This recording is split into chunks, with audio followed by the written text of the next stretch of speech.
Hello and welcome to the National Leadership Briefing. My name is Doug Sharp and I will be your host for today. Well, it is February 2023, and on last month's briefing, I informed you that the National Leadership Briefing was going to be turning a corner in February. That's today. We are adopting a new tone, a new direct approach. We are finding that there is a need for us to change as things change around us. And what I'm referring to, of course, is the speed that things are coming at us as people of faith here in Canada, and our need to respond has become more urgent. And so we must deliver solutions to you in a slightly different way, with a little bit more direct talk and with a little bit more need for speed, if you know what I mean. So thanks so much for joining us today. I don't want to leave anybody behind, but we're going to be moving fast. There's an awful lot to cover. Now, first of all, let's take a look at the agenda today. Now, for everybody that comes on right as the briefing starts, they get to find out the agenda. So well done. Here you are at the very beginning. It's good to start. We only have 1 hour every time we get together once a month. We only have 1 hour together, so we want to make sure it is full use of every single minute of that hour. So let's get right to it. First of all, I wanted to identify, of course, that things are going to be changing here on the briefing, but there are some things that are going to stay the same. So we're going to be changing, of course, the tone, the tenor, the intensity or the speed that we move. We're also going to be filtering the noise out. The other things that aren't important, we're actually turning up that filter to make sure that nothing that is like just not that critical is going to be addressed here on the briefing. We are not a daily news program. I'm not here to entertain. I'm not here to share, go through the headlines and what's being said here in this newspaper or on that newscast. There's a lot of other sources where you can go for that. But what we are here doing is, which is not going to change, is we're going to focus on rallying around the things that we believe in, the 4 pillars that you see right behind me, looking for opportunities to advance the principles of those 4 pillars into society, culture, politics, and government. And we're definitely going to be focusing on amping and ramping you up to be the most effective you can be locally. We're also going to be continuing to look on the horizon and looking for those opportunities and threats that are coming at us and preparing for them on the immediate road ahead. These are the things that are going to be the same here on the briefing, that are not going to change. We're also going to be operating in a scripturally supported way. We are going to be continuing to operate within the confines of our Christian faith, and happy to do so. And remember, we have people that watch the briefing on a regular basis who I believe are long in the tooth in the faith and have been around for a long time. And if they see us even coming close to a line, we get corrected, and I welcome that correction. So thank you so much for coming and allowing us to serve you in this way. Now, because we are going to be changing the tone and the tenor, you might hear some of the things that we've been talking about in the past delivered in a new way. And I'm speaking specifically about the 4 pillars behind me. And you're going to see some of that today, where normally we would go over the 4 pillars story. I'm actually going to talk to you about how you can apply these principles, and we're going to drill and train and have what we're going to be calling quality conversations regarding what it is that we're doing here on the briefing. So quality conversations about preparedness, quality conversations about the things that we focus on, quality conversations, and we're going to spend some time on this today, with candidates or potential candidates and elected officials. I want you to be fully equipped to be speaking to your elected officials and having quality conversations with them that are effective and move the ball down the field, that actually advance these principles into politics and government. So we're going to drill and train on that today. We're also going to be taking a look at some opportunities that we have on the road ahead, as we always do. But again, we're going to screen out the noise and go right for the good ones. We're going to be talking about electoral district associations and why they're so key. We're going to be talking about the refounding meetings that are going to be occurring. There's something called a refounding meeting that's going to create an opportunity for us as people of faith here in Canada, with all of the boundaries and all of the electoral districts in Canada are going to be changing. So we're going to be talking about why is that an opportunity. We're also going to be talking about the policy meetings that are going on this year in the months ahead, leading up to a convention where a major political party is actually amending their policy book, and you and I can have influence in that process and advance again the things that we believe in into that conversation. And then we're also going to be talking about some very exciting opportunities for us to support a piece of legislation that we have been asking for since the 2 leadership elections ago within the Conservative Party of Canada. We have been looking for protections for women who are pregnant, protections from violence when they're pregnant. We wanted to see that reintroduced, and now we've got an opportunity. There's a member of parliament that's stepping forward with a private member's bill we're going to be talking about today. Now, we are also going to be talking about threats today, not just opportunities, and we have 2 that we're going to be discussing specifically. One is euthanasia and where euthanasia legislation is at here in Canada, as well as some very encouraging news about human trafficking legislation here in Canada, possibilities of there being additional protections for vulnerable citizens from human traffickers here in our nation. But we're going to get to all of that later on in the briefing, and then we'll wind up with an announcement about a city event that is going to be coming up this month, and I'll make sure you have the details so you can participate in that. So growing your city movement, if you're interested in that and you have a heart for your city, you're going to want to stick around right to the end. Well, thanks so much for joining us today. I'm looking forward to serving you on the hour ahead. We're going to get you out of here right at the top of the hour, and please feel free to engage, take notes, but remember, you are going to receive all of the resources that are discussed during the briefing today in your post-briefing notes that will be delivered to your mailbox by the end of the day. Thanks so much for your attention so far. Let's go to this quick video and come right back and get started. Bye for now.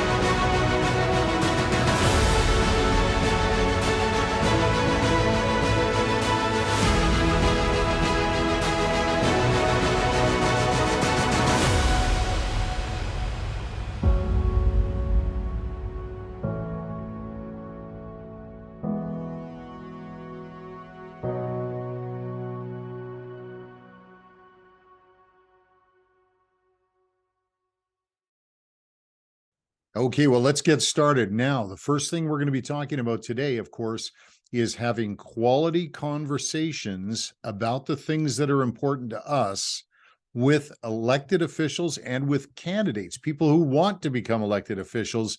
And we want to have the very best conversations possible right now because there is no time to lose. There can't be any gray area for them as to what it is we are looking for. So, but before we get right into that, though, I want to remind everybody that if you want to have quality conversations with elected officials, you have to adopt the posture or the stance of a student. You have to be a student of quality conversations, which means you have to learn a little bit first to make sure that you're standing on solid ground. You want to be confident. You want to be as equipped as you can be. And one of the ways that we do that here on the National Leadership Briefing is to make sure that you have the National Leadership Briefing essential videos under your belt. So I'm going to take you to the website now, and I just want to go over quickly where you can find the National Leadership Briefing essential training videos that we're going to want you to view before we get into quality conversations. One sec, here it is.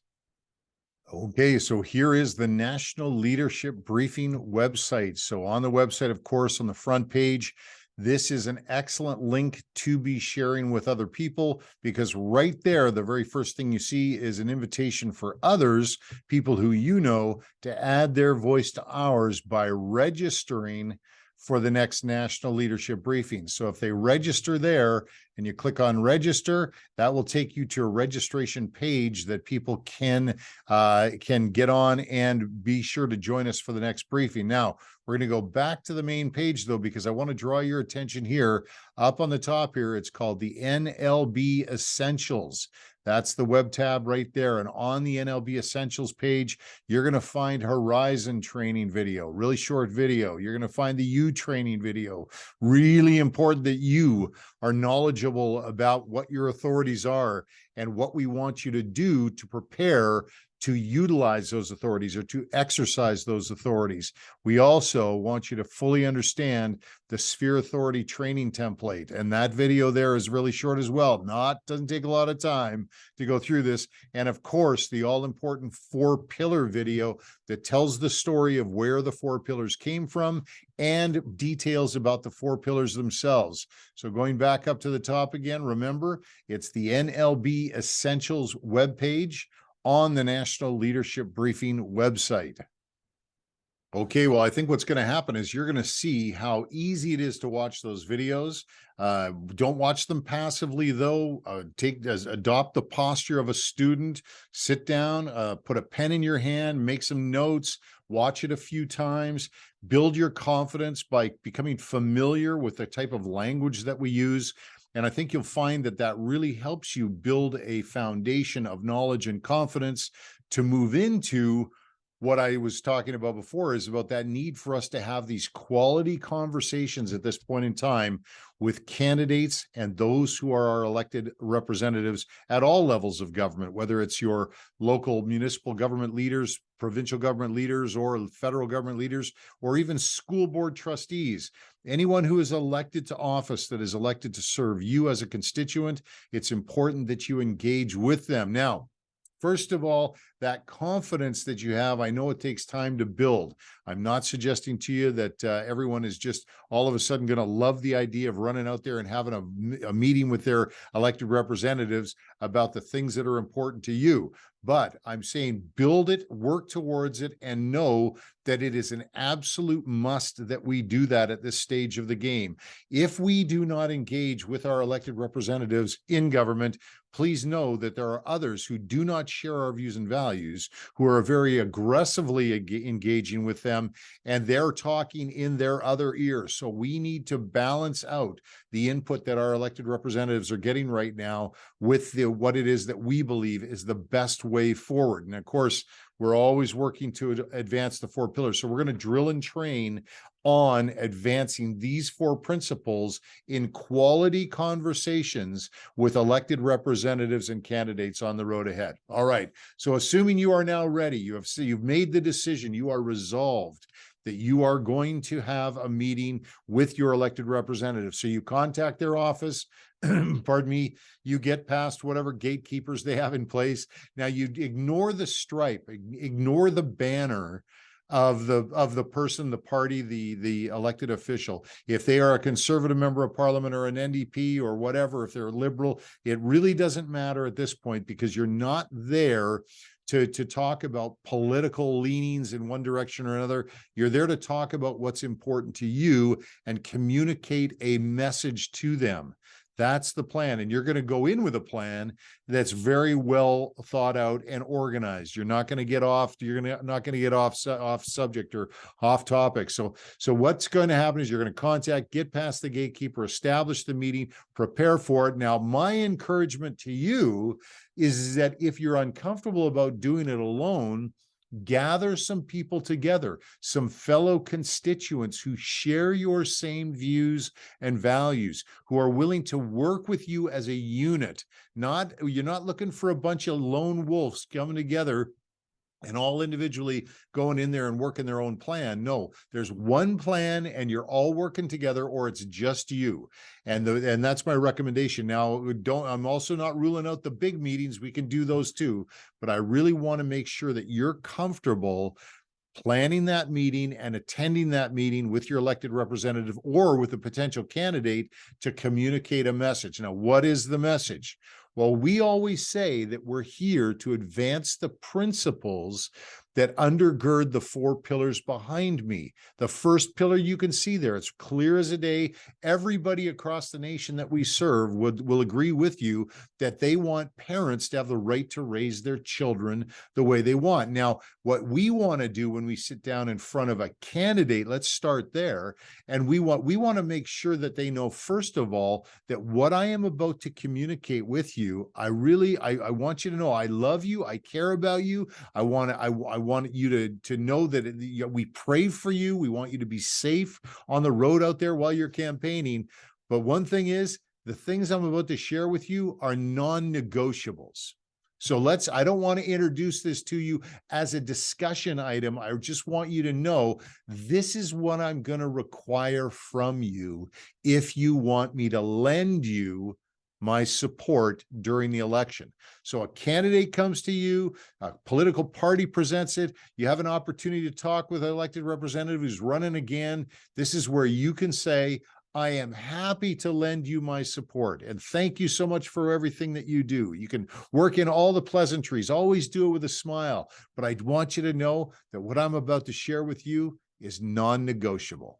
I do not negotiate on the point of view that I have, that I possess, that as a parent, I believe that I have the right to raise my child the way I want. And if you believe, or if you as part of government interfere with my ability to raise my child the way I want, you and I are at odds. We are not on the same page, and I will not lend you my support during the election. So I'm going to require from you, if you want to get elected and you want me to lend you my support in the way of a vote, because if you want me to vote for you, I'm going to require you to commit to me that as an elected official, you will never interfere with my ability as a parent to raise my child the way I want. Now, let me give you some examples. If you're talking to a provincial government representative or a candidate at the provincial level, that's education. Education is under the purview of the provincial governments. So are you electing a member of the Legislative Assembly in the province as a provincial representative? Are you electing someone who fully understands that your support is 100% contingent upon their commitment to you, that they will not interfere with your right as a parent to raise your child the way you want? You also want them to know another non-negotiable is that my right of belief is important to me. Freedom of religion, my heart is to walk my religion out freely, as I believe is what my right is. I want to make sure that you're committed as a candidate, that you will not interfere with my right of belief or the walking out of my religion or freedom of religion as an elected representative. And I'm going to need a commitment from you before I lend you my support at election day. Now, I stress that I say lend my support because one of the things that we also want them to know as part of the quality conversation that we're having with them, with a smile on our face, no pounding of the desks. Again, we love them. We support them. We want to pray for them. That we want them to do well. We want them to succeed, but we want them to do it by acknowledging and understanding the non-negotiable things that we're going to require from them if they want our support. So I say lend support because just as I lend it to you as a candidate, I want you to understand one thing, that if you do not pass laws and enact policies that provide for the safety and security of the citizens, as an example, that's a third pillar, I just wanted you to know that I'm going to withdraw my support from you. So I am going to withdraw my vote. I'm not going to vote for you next time. And as a matter of fact, you can even go one step further. And this is a very important thing that elected people need to know, is they need to know that you're just not passively going to go off into the night if they violate the trust that you have with them on right of belief, freedom of religion, right of parents to raise their children, or if they continue to heap debt upon the backs of your children. You're not just going to quietly go away and not vote for them. Make sure that they know this, and write this line down. Make sure they know that you are also actively going to work with others to remove them from office at the next electoral opportunity.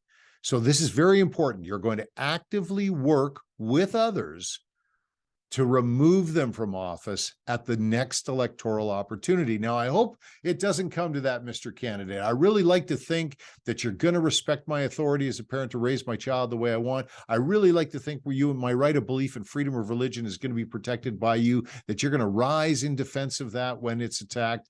I really like to think that the laws and policies that you're going to support and pass are going to provide for safety and security of the citizens, and especially the vulnerable, of course. And I am sure you're going to immediately begin the work of removing that burden of debt off of the backs of our children and future generations. Now, if you don't, though, I can tell you with 100% certainty that I am going to actively work with others to remove you from office at the next electoral opportunity. In love, in a very loving way, you will be doing something else. That is a quality conversation. You can put it in your own words. But believe me, I just, if you're not absolutely certain and you're convinced that these are the things that you're in there to talk about, you will get yanked off track. Now, do you know enough to go in there and meet with your elected representatives as a constituent of that individual? Do you know enough to speak in an educated way to a candidate who wants your vote? The answer to that is yes, 100% yes. You do not need to study up on issues. You do not need to become an expert on all of the things that are going on in Parliament. You only need to know one thing, and is that it's what it is that it's going to take them to earn your support. So you're in there communicating what constitute an earning of support in your mind for your vote. That's all you need. So don't let anybody talk over you or use jargon or language or make you think that you don't know enough to go in there and meet with a member of Parliament, because you do. You're all you need. And what your view on an issue is just plenty. So again, that's a quality conversation that we need to have with our elected representatives right now at all levels of government about the 4 pillars. These are the non-negotiable things. These are the things that is going to determine whether or not we support someone with our vote, and also whether or not we actively work to remove people from office at the next electoral opportunity if they do not respect and defend these principles that are represented in these 4 pillars. Okay, so now I hope you sense the confidence in my voice and how easily it all rolls off my tongue. That's because I talk about it all the time. So maybe you got to get out there and talk about these things all the time. Now, you could say, Doug, wait a second, I'm in a different lane. You're in that political lane, you're in that government lane, and you're in a different lane. No, wait a second, hold on. We got to get something straight right here. I'm talking to everybody, all Canadians, all people who have faith in Canada right now that we serve. I don't care if you're a mother, father, teacher, pastor, if you're a janitor, if you're a school teacher, if you're a business person. You need to understand something extremely important, that the things that we're talking about here on the National Leadership Briefing, the 4 pillars, they will affect you wherever you are. These things, if not defended, if not understood by our elected representatives, will actually come to you wherever you are, in your church, in your business, in your family, in the marketplace, wherever it is that you feel your lane is. This is coming to your lane. So you need to meet this threat by preparing yourself. Please don't think that this is just talking about politics here. This is talking about your kids. This is talking about your neighbor's kids. If you say, well, I don't have any skin in that game because I have no kids. Well, wait a second, your neighbor has kids and you're called to love your neighbor. Or someone in your church family has kids. Or maybe your right of belief and freedom of religion isn't all that important to you, but you know what? It's important to your pastor and your church family. So all of these things together, I just want you to know, don't dismiss this as an exercise or a political exercise, because it's not. This is something that you need to deal with, and you need to do it soon. So there you go. We're going to leave it at that. Quality conversations delivered confidently, be resolved, and get that message to your elected representatives. First, remember, if you want to earn my support, this is what you got to do.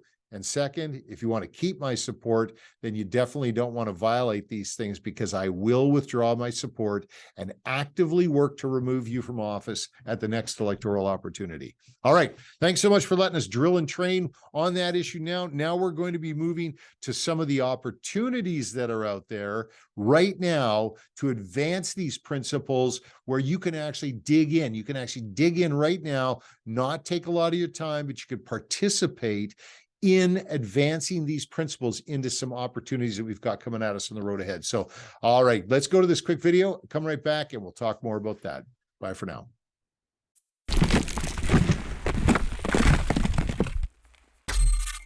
These are the things that we believe in. First, that parents have the right to raise their children the way they want. Second, that those we elect to serve us in civil government must respect and defend our right of belief and freedom of religion. Number three, that the laws and policies of civil government must provide for the safety and security of the citizens, especially the vulnerable among us.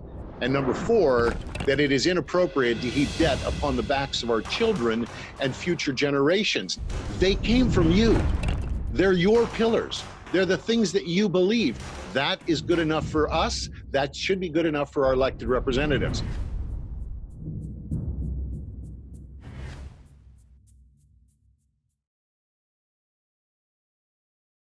Okay, one of my favorite parts of the National Leadership Briefing is when we see opportunities where you and I can work together and we can advance the things that we believe in into a sphere of authority. I am excited about that, because all we do is we take all of the things we've done to prepare and we just engage into the opportunity. Well, let me go over a couple of them right now, and we're going to have to go at high speed because we've got lots to cover here today. First of all, the best opportunity that there is happening out there right now is for you to engage locally on an electoral district association. Now, this is a board that meets on a regular basis for your member of parliament or candidate in your area. So you live within the boundaries of an electoral district, wherever you live in Canada. If you go to a website, I'll put it in the post briefing notes, but there's a website that you enter your postal code and it tells you what your electoral district is. And within that electoral district, there is an electoral district association board that meets, and you can join that board of directors. You can go and say, look, I want to help out with the local board. I want to help out, and I want to help you get your candidate elected, or whatever I want to go knock on doors. I want to participate in any way I can and get yourself on that board. Now, we're going to do some additional training on how to do that, but get yourself familiar with who the board is, who's in charge, who the president is, all that information. We're going to provide that for you in the post-briefing notes as to how you can do that. But the reason why that's so important is because you're sitting at the table on a regular basis with the candidate or the member of parliament or the provincial representative you might have, and you're always going to be in relationship with that person. So when it's time to have a quality conversation about the things that are important to you and the community that you're a part of, your elected representative is right there. And that's the thing. So I'm on a electoral district association board myself, and I have a relationship with my member of parliament because I need him to know that my ears are out there in my community, and I'm going to share what's going on with you from the community. And they're happy to receive it. I mean, if you do this right, and I mean with a proper heart that you're going in there to serve, and you want to do it in a joyful and enthusiastic way, and you're a positive person, remember, they're going to love receiving you. They're going to love receiving the information and the input from you. So you have influence locally. So electoral district association boards, that's the first thing. Second thing is that in Canada, coming up this next year, 2024, they're going to be redrawing all of the electoral district association boundaries. So all of the boundaries of the constituencies in Canada are going to shift slightly, which means they have to have refounding meetings. There's going to be meetings in your local area, and we're going to keep you abreast of when they are and where they are, so that you can actually get yourself elected onto the board of the new electoral district association. So just make a note of it. Refounding meetings are coming, and that's on the horizon. That's an opportunity coming towards us, and we want to use the immediate road ahead to prepare to meet that opportunity. Another opportunity that's before us right now is that there is a major political party here in Canada, the Conservative Party of Canada, who is amending their policy book with a process that's in place for the next 8 months. So there's going to be a conversation going on about what the party believes about all the issues that we care about.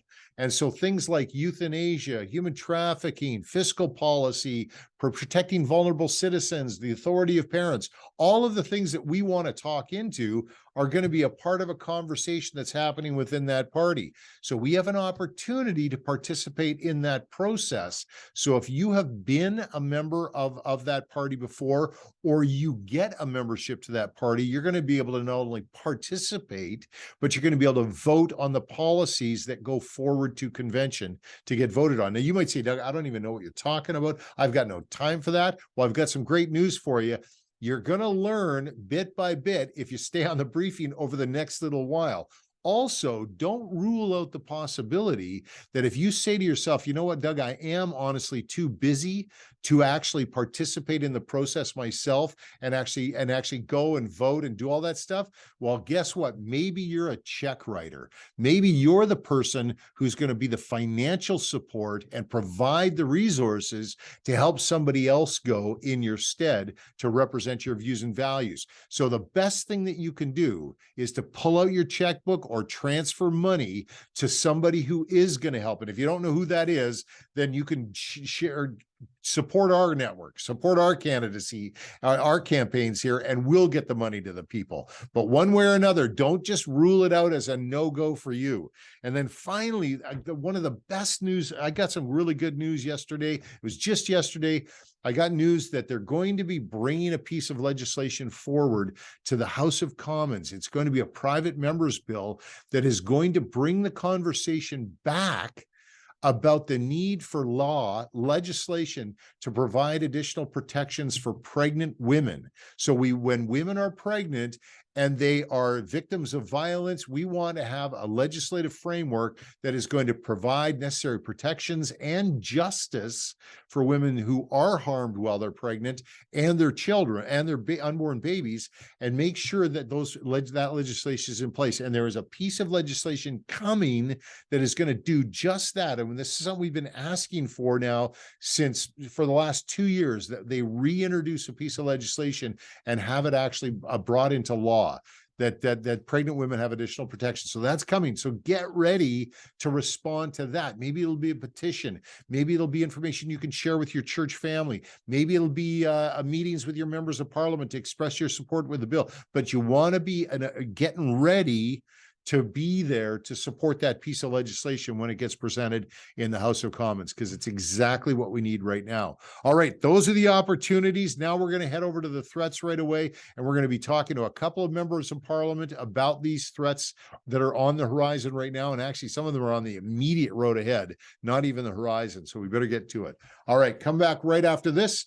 And I'm going to introduce you first to a member of parliament, and we're going to have a conversation about human trafficking in Canada, as we have a very important date coming up this month, and that is going to be Human Trafficking Awareness Day. And you're going to be able to help raise a level of awareness here in Canada, in your own community, on this issue and how come it's important that we protect these people here in our nation.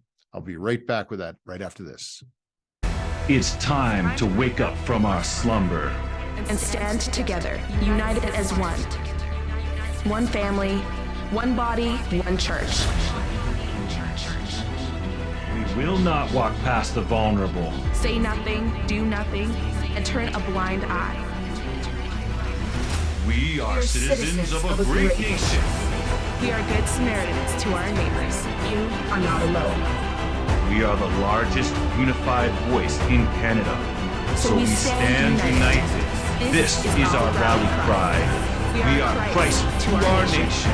This is our battle cry. He shall have dominion from sea to sea and from the river unto the ends of the earth.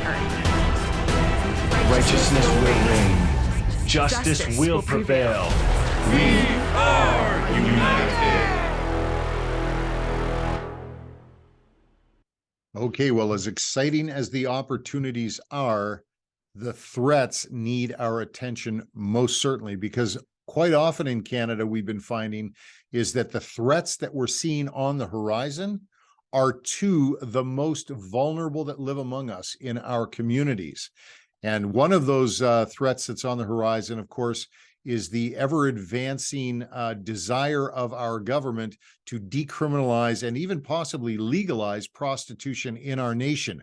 Why is that a threat? Because if you increase the demand side of the equation, as they want to do, they want to increase demand for prostitution in our nation, the supply of individuals to provide those services is going to need to go up. And everyone knows, it's not a secret, that human traffic victims are the number one supply source for people who are working in that business, if you want to call it a business, in Canada. So we want to make sure that that we're familiar with what's going on with human trafficking and sex trafficking in our nation, and we want to make sure that you have the best resources to communicate your concerns, not only to others around you, so you can build a coalition of support around initiatives locally, but also to be able to communicate to your members of parliament. So there's two ways that we can do that. One is we get the resources from me, from here, but they also, and the National Leadership Briefing, and from organizations like, here's one right here, Kathy Peters. I'm going to make sure you get this information in the post-briefing notes today. The Be Amazing campaign of Kathy Peters. She has a website set up with all kinds of fantastic resources that you can use to raise awareness locally of the challenges of human trafficking in our nation and sex trafficking. But we also can get information from government and government leaders in our House of Commons. For example, there's an all-party committee that has representatives from all the different parties in the House of Commons. And what they do is they work together to raise the profile of the issues around exploited persons and human trafficking in our country. So I've got one of those members of the committee here with us today, Member of Parliament Arnold Viersen from Peace River Westlock. Is going to join us here now, and we're going to be asking him a few questions about some of the things that are going on right now in Parliament and some of the resources they might have available for us to share on the immediate road ahead. Let me introduce you to Arnold now. Well, thank you so much for joining us today, Arnold Viersen. I appreciate your time. Hey, it's my pleasure to be here, Doug. Thanks for having me. Well, you definitely are the key person to be talking to, as far as I'm concerned, on Parliament Hill about the issue of human trafficking awareness here in Canada. And we've talked a little bit about human trafficking from the perspective of where things are at, but I'd love to hear your perspective. Maybe start us off with where the origins of your work began with human trafficking on Parliament Hill. Well, when I got elected back in 2015, there was the story of Rehtaeh Parsons. You might remember it. It was a national story of a 14-year-old girl who committed suicide after being raped at a party. And so that brought me into the whole world of pornography and sexual exploitation and human trafficking. And so that was how it began. I had a motion in the Parliament to study the impacts of pornography on society. And after that ran its course, I really diverted it into the fight against human trafficking. So both in Canada and abroad, human trafficking is a growing and profitable business, and it needs our attention to ensure that we can fight against it. Human trafficking is happening within 10 blocks of where you live, wherever you live in Canada, and we need to work on that.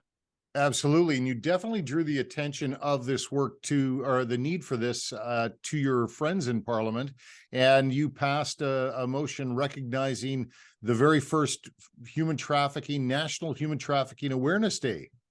Yeah, February 22nd. So that took us about 3 years. We tried every year for 3 years to get that passed. And we tried it in this avenue, we tried it in that avenue, and we finally got it passed last year. So last year was the first one. So this will be the second year, and we're really excited about it. Well, I can tell, because what you produced this year, and this is what I want to bring to the attention of everyone on the briefing here today, something you can take and share, is you actually shared a package from the all-party group to end modern slavery and human trafficking. You shared a package with all kinds of resources that citizens can use in advance of Human Trafficking Awareness Day to actually to bring this awareness of the challenges that we're having right in our own communities. Can you tell us a little bit about what's available? Yeah, so there's a whole host of things that are available. I probably would start with just that folks should be aware that there's a national hotline. That's another initiative that we've worked pretty hard as making sure that there's no matter where you are in the country, there's resources available. So there's a national hotline to end human trafficking. There's the Canadian Center to End Human Trafficking based out of Winnipeg. That's a great thing as well. You can also reach out to me and be up to date as to what's going on in Parliament by just Googling my name and then contacting my office and say, hey, I want to be on the list to keep up to date as what's happening in the fight against human trafficking. We have thousands of people from across the country that are on that list, and that really helps build a network of people that if they see somebody moving across the country, they can kind of telegraph across the country saying, hey, we got this person we're trying to keep track of. Can you help us over in the other part of the country? So there's a whole host of things that are available. Reach out to my office and we're happy to provide you with that briefing. Yeah, and I just don't want to rush too quickly past that, because this is some of the finest quality materials and comms I've seen come out of a parliamentary office. The work that you're doing with the parliamentary working group and actually being able to get those updates from you, very, very valuable information. But also, like, you've got your resources that are available for Human Trafficking Awareness Day. So I'm going to make it very clear in the post-briefing notes to everybody that you can not only get prepared for this upcoming event on February 22nd, but you can also ongoingly keep in touch with Parliament and with Arnold Viersen and the work that they're doing up there ongoingly with the other information. Now, you also have, I mean, this is just, I just love your work, because you also have a bill that you've introduced in the House of Commons, Bill C-308. Tell us about that bill. Yeah, so Bill C-308 is a bill that would enact or mandate the government to maintain an anti-human trafficking task force. Currently, we have one in place, but it kind of comes and goes at the whim of the government. So it was in place from, I think it was 2014 to 2017, then it was gone for 2 years, came back in 2019. This would mandate to make sure that that stays in place. It would also mandate that the Minister of Public Safety supply the Canadians with a report on the state of human trafficking every year. So currently the United States has a report like this. They call it the Trafficking in Persons report. And it looks at what's going on, what are the trends, where are things going. And it gives us kind of a more definitive look at what's happening in the world. I would like that Canada would have an idea what happens in Canada. So this would mandate that report.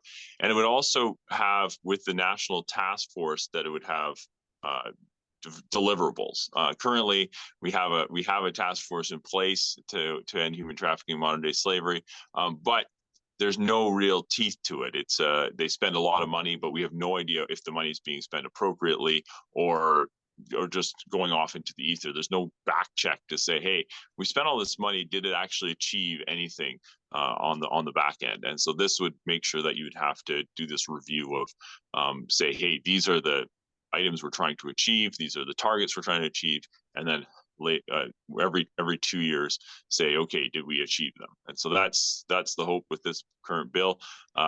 It's Bill C-308, and it's I've just introduced it in the House of Commons, and hopefully we can poke the government to start doing some of these things. Well, that's fantastic. And just to be clear for everyone, and we've got some people that are a little bit more educated when it comes to parliamentary process. So they know that when they see a private member's bill, they know they've got to work and help and come alongside of members of parliament to help move that along in the process. So making some noise out there is a good idea. So everyone, I'm going to send you the bill information on Bill C-308. Get on the list to receive the parliamentary updates from MP Arnold Viersen's office, and make sure that as the call goes out to get in touch with your member of parliament to let them know how much you support this bill, then you'll be able to keep in touch with Arnold on the road ahead. Thank you so much for your time today. I appreciate it. And, thank you, just while I've got you here, thank you for affirming ongoingly the authority of parents to raise their children the way they want. our right of belief and freedom of religion is so important to you. I can tell you respect that that there is a need to be fiscally responsible so we don't bury our kids in debt. I really, really respect what you're doing up there, Arnold, and I'm so glad you're there. Thanks for your time today. Hey, thanks for doing what you do too, Doug. Okay, well, sometimes you might think that it's coming at you so fast. There's an awful lot of information there. How am I going to get through it all? But wait till you see the post-briefing notes today and how easy it is. You're going to be able to click on links and gather information that is going to be usable in your hands. You're going to be able to grab something off the post-briefing notes today on Human Trafficking Awareness Day, for example, and you're going to be able to take it immediately to your church family and say, hey, look at this. Look at how easy it is for me to communicate this information to you and say, look, this is something we need to support. We need to share this information in our local church. Maybe pick the Sunday of February 22nd is the day. Pick the Sunday before February 22nd and say, look, we just want to draw everybody's attention to this. It's National Human Trafficking Awareness Day, and there's some resources that are in the lobby, and everybody should get on this list and make sure they get the updates and look for opportunities where we can support legislation to help defend the most vulnerable that live among us in our communities. All right, so it's a threat to the vulnerable people, but it's an opportunity for us to speak up in their defense. All right, well, let's change the banner here behind me because we are shifting gears and we're going to be talking about euthanasia now and bringing to you another member of Parliament right after this quick video.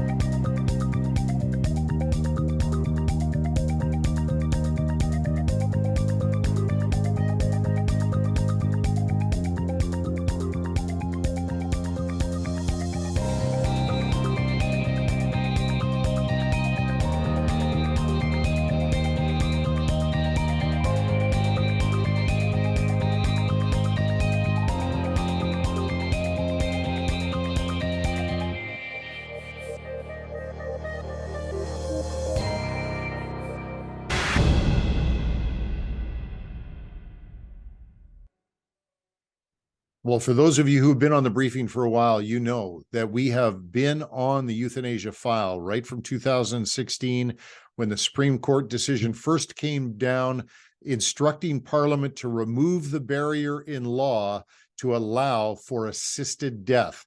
They needed to change the criminal code that would allow for culpable homicide to be done by doctors in our nation. Now, this right from square one, we knew as we looked at the other jurisdictions of the world, there were 9 of them at the time that had euthanasia or assisted suicide. In every single one of those jurisdictions, there were great pressures to expand eligibility. In other words, if euthanasia was going to be available to some people under certain circumstances, that there would always be pressure to expand euthanasia to include an even broader group, a broader number of people. Well, here in Canada, we found that it was no different, that it turned out to be absolutely true, that we are now having a conversation about expanding euthanasia to include the mentally ill, children, and even infants in our country. So I wanted to bring on a member of Parliament who is key on this file. He's been out there as a true advocate for the vulnerable and as someone who is a good friend of the National Leadership Briefing. I'd like to introduce him to you now. His name is Garnett Genuis, and he is the Member of Parliament for Fort Saskatchewan, Sherwood Park. Thank you so much for making the time to join us, Garnett. My pleasure. Great to be with you, Doug, and all the folks that are doing such great work across the country. Well, we have a really important conversation that we're about to have here today. We've been talking about it here on the National Leadership Briefing today. Very, very concerning to some of the direction that as we're seeing the numbers come through across the nation over these past years that euthanasia has been legal in our country. Wanted to get an update from you, though, because we're hearing quite a bit about some changes that are being made to broaden or expand eligibility requirements for euthanasia death here in Canada. And they're for the mentally ill. And even I'm hearing conversations in committees about for newborn babies and children. And maybe you could just bring us right up to speed as to where the conversation is at there on Parliament here with legislation. Yeah, absolutely. So there continue to be a group of people I think in Parliament, in Cabinet, and in certain quarters of civil society who are just trying to push this forward as far as possible, who think that the biggest problem with euthanasia in Canada is that the rules aren't expansive enough. So that's a group that has had a lot of sway in the conversation. And some looming concerns there are a proposal from the Quebec College of Physicians and Surgeons to legalize euthanasia for infants. This kind of comes along with proposals we've heard for so-called mature minors, allowing euthanasia for older children, and then also, I mean, I think that the issue with mental health you raised. So the last euthanasia bill that passed Parliament 2 years ago contained a prohibition on euthanasia for those with mental health challenges with an automatic sunset, which means that 2 years after that bill passes, automatically the prohibition on euthanasia for mental health reasons will disappear from legislation. Now, the scary part about that is that's not a government policy that you can just change. A minister can say, no, we don't want to do that, so it's not going to happen. That happens automatically in legislation. The only way to prevent that from happening is to pass new legislation. The government has said now, okay, they're open to extending that deadline. They want to extend that deadline.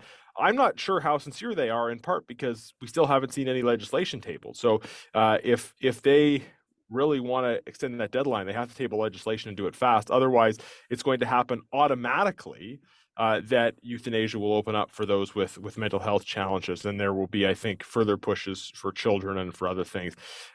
My view, Doug, and I suspect that of most watching, is the problem with euthanasia is not enough access. The problem is that we're already seeing vulnerable people being pushed into this who are being denied other forms of care and support, and at a time when there's exploding mental health challenges driven by the circumstances of COVID and I think some other issues and dynamics, the fact that this would be officially pushed by the medical system as a way out of mental health challenges is deeply disturbing. It's I would say outright evil, and we've got a lot of work to do on that to respond to it.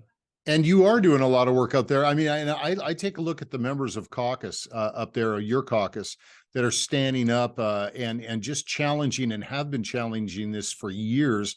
And we so appreciate that you are standing in the gap there, working to defend the vulnerable that live among us in our communities. One thing that we always ask ourselves is here at the National Leadership Briefing is, what can we do to help support your efforts on the Hill? I know that you bring concerns forward and you always hear from your constituents, but is there anything beyond prayer that we can do to support your activities and the emphasis that you're placing on the vulnerable there? Yeah, absolutely. So I think this is a critical time with that March timeline, the need for government legislation, if we're going to see the extension of that timeline. This is a critical time for people to be talking to their members of parliament. And probably people hear this all the time, right? Call your member of parliament about this, call your member of parliament about that. On this particular issue, we're in a critical window for dialogue with your member of parliament for a couple of reasons. Number one, it's just a tight timeline of any possible changes ahead of that March cutoff. But secondly, we know that there's a lot of internal divisions among the other parties on this issue. This has been an issue of conscience in the Conservative Party. People have different views on euthanasia, although on mental health, our party has been fairly united in opposing that.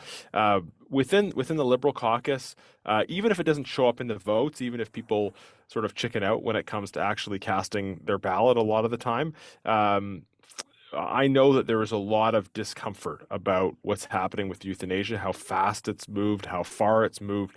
Mm-hmm. The NDP switched over and opposed Bill C7, the last version, which was, I think, really unprecedented given their past position. So there is hope in terms of members of parliament being persuaded, being persuaded to change their minds, or maybe they already have the right opinions, but being persuaded by their constituents to show a greater degree of courage and stand up for those positions. I believe the Liberal caucus is internally divided around some aspects of these proposed expansions. So people should contact their members of parliament, regardless of party. You might think, oh, that person's never going to be with me on anything. Well, now's the time to give it another try, give it another call, and encourage the people in your networks to do the same. Good advice. Good advice. Now, as a church family, we serve the church, as you know. A lot of churches out there, they're really working to provide protections at street level for vulnerable people that live in their communities. Are there any resources, or is there any suggestions that you can make for people to actually ensure or do whatever they can do to protect the ones in their own communities from premature euthanasia death? Yeah, I mean, I think this is a critical time again for that engagement as we approach the likely expansion to those with mental health challenges. How do we send messages in our communities that are going to counteract that? Frankly, that pro-suicide message that will come through the law saying, well, this is an acceptable way out. How do we say, no, you're loved, you're valued, we want you to stay with us? So I would encourage pastors to think about how they can deliver that message within their churches. You never know who in your congregation may be suffering. We know just how common mental health challenges are, and the reality that when the law changes, when this starts to happen within our medical system, people's sense of being affirmed and valued is going to be undermined by that. They're gonna feel that, well, these people that are struggling with what I'm struggling with are getting this facilitated suicide within the medical system. It will change people's experience with the healthcare system, I think, unfortunately, as well. I'm hearing from a lot of Christians who are who in certain situations are afraid to interact with the medical system because they don't want to go down this road, but they also don't want this to be offered to them because they're just at a place where they just feel safer and more comfortable if it's not being proposed to them or pushed on them, and they're afraid that will happen. So we can sometimes talk about the different aspects of our Christian mission, proclaiming truth, also showing love and charity. This is a point where those things really come together, right? We need to be proclaiming truths about the value and dignity of human life. We also need to be walking with people who are going to be negatively impacted by these changes in the law. Fantastic. Well, thanks so much, Garnett, for sharing that information with us today. If you see anything else that we can do to assist, let us know. In the meantime, in your conversations with your colleagues in caucus, you please feel free to let them know that for those members of caucus who do stand in defense of the vulnerable on this particular issue, they will have the support of the community that I serve. I know that this is a priority for them, but the minute that they step out of line and then leave the vulnerable to fend for themselves, I'm afraid that support is going to be withdrawn. And so it's a very important issue to the community. It's of paramount importance, obviously, to people of faith across the nation. And thank you so much for your defense of the vulnerable, as you've been proven to do so over these so many years. Thanks, Garnett. Well, thank you, Doug, and thank you to everybody who's active on these issues, signing petitions, writing to the members of parliament, seeking meetings, and supporting vulnerable people in your own communities. We'll continue to do that. Thanks, Garnett. Have a great day. Appreciate your time. Thank you, you too. Knowing and understanding euthanasia as an issue here in Canada, I can't imagine a better place to put your attention. It is a very, very dangerous thing, as has been proven over these last many years, that it's been legal, and it's going to get more dangerous if we don't pay attention. So thank you so much for your attention to that particular segment in particular today. Now we are at the home stretch, and I wanted to just close with this today. We have another event coming up here. We have a heart for our cities, where we live, where God has called us to be locally. That's important to us here on the National Leadership Briefing. It's important to you because you are the only one who has influence in your own community. So we are hosting another event that's coming up here as part of our City Action Council for those who have a heart for their cities. and want to be transformers in their communities, we have another event coming up on February the 9th. We're going to close out with a video promoting the event, but I can tell you right now that the speaker at that event is going to be Dr. Patty Amsden. And Dr. Patty Amsden is an amazing person to hear from if you want your city to be aligned with heaven. This is a very, very good message that she's going to be sharing coming up. I'm going to be recording a segment with her tomorrow that I'm going to be sending out in advance to you just to promote the event again. But in the meantime here, I want you to block the time off that you see on the bottom of this video that's coming up next, and make sure you send an email off to the email address on the bottom to get yourself registered for this next City Action Council Transformer Zoom call that's coming up on February the 9th. Anyway, looking forward to serving you again in the future. But until then, and until next time, God bless you, God bless your family, and may God continue to bless this great nation of Canada. Bye for now. We're crying out for the church to be the church in the community. The ecclesia is a relational model that God has been calling forward. Being present is about showing up on a regular basis. So I'm convinced that God will birth a love in one's heart for the place He has put you in. And sometimes that requires a process. Sometimes we don't initially love the place where we are or where God is sending us, but we respond in obedience. And I believe there must be the restoration of the cry of God in the heart of us as leaders to cry out to God for our cities.